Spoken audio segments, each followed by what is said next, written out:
大家晚上好，欢迎来到我的中文自学频道，我是阿慧。今晚我想给大家讲一个关于友情、关于告别的真实故事。这个故事很长，也很安静，就像一杯放凉了的茶，虽然没有热气了，但味道依然很浓。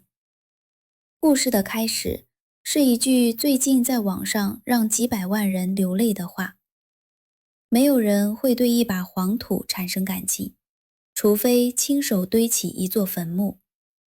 黄土就是黄色的泥土，坟墓就是埋葬去世的人的地方。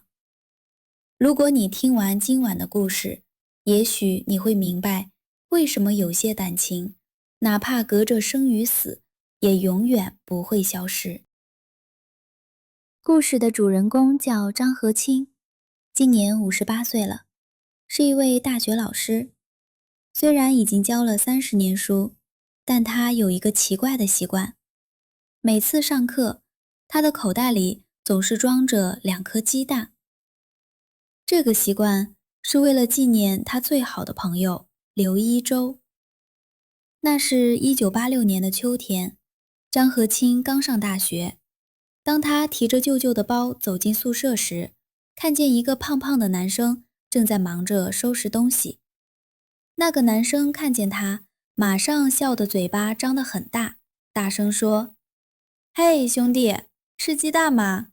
我妈让我带给你的。”在那个年代，鸡蛋是很珍贵的东西，只有过节才舍得吃。张和清不敢收。那个男生就是刘一舟。后来，他们成了最好的朋友。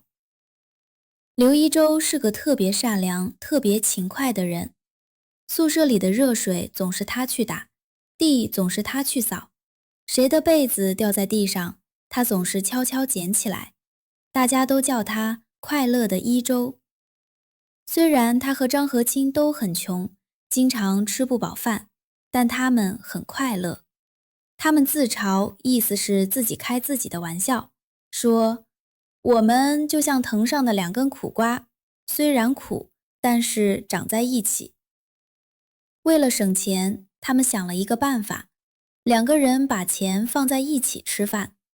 早餐自己解决，午餐和晚餐就买3个菜，1个有肉的菜，2个素菜。每个人只要花很少的钱就能吃饱，还能吃到一点点肉。这个习惯从大一一直坚持到大学毕业。虽然生活很苦，但刘一舟总是把那盘菜里少得可怜的肉夹给张和清。他总是说：和清，你脑子聪明，要多补补身体。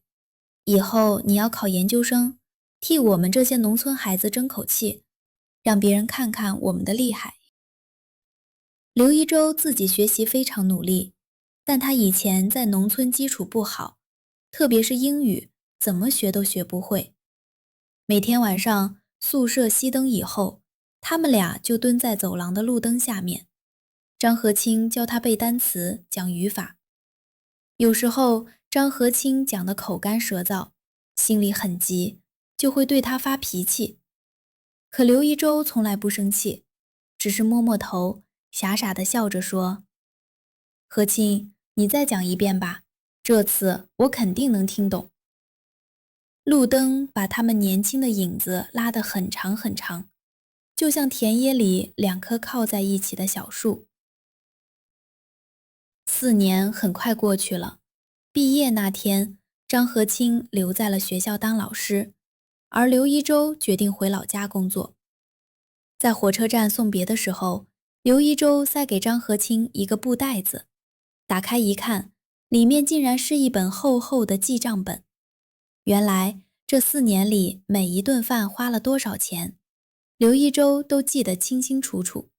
他骄傲地说：这是我们要保存一辈子的东西，这证明了我们的友谊是谁也打不破的。除了本子，他还塞给张和清几张皱皱巴巴的钱。他说：我回老家了，至少家里还有口饭吃。你一个人留在学校，没亲没故的，要照顾好自己。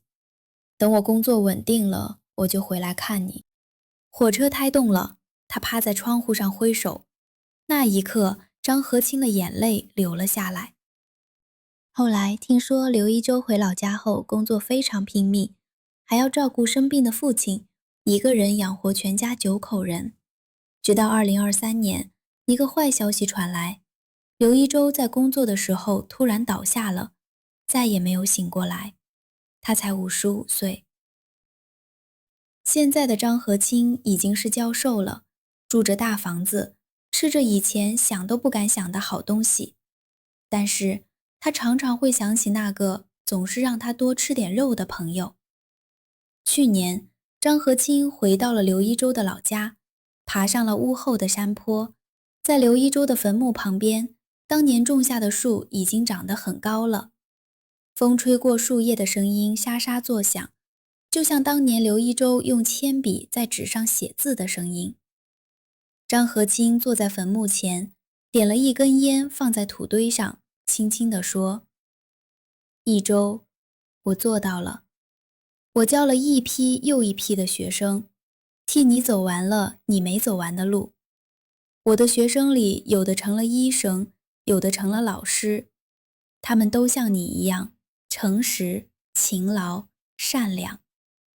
这辈子最让张和清骄傲的，不是当了教授，也不是买了房子，而是遇到了一个真心把他放在心里的兄弟。那个只去过广州这一座大城市的傻兄弟，那个每年都要请假去广州看他的好朋友。现在，在张和清的办公桌里，常年都放着2颗煮好的鸡蛋。每次剥开鸡蛋壳，闻到那股熟悉的香味，他就感觉又回到了大学的走廊里，回到了昏黄的路灯下。那个胖胖的男生依然坐在他身边，傻笑着说：可静，你再讲一遍吧，这次我肯定懂。他从来没有离开过，他活在张和清讲过的每一节课里，活在每一个被帮助的学生身上，活在张和清生命里每一个温暖的瞬间。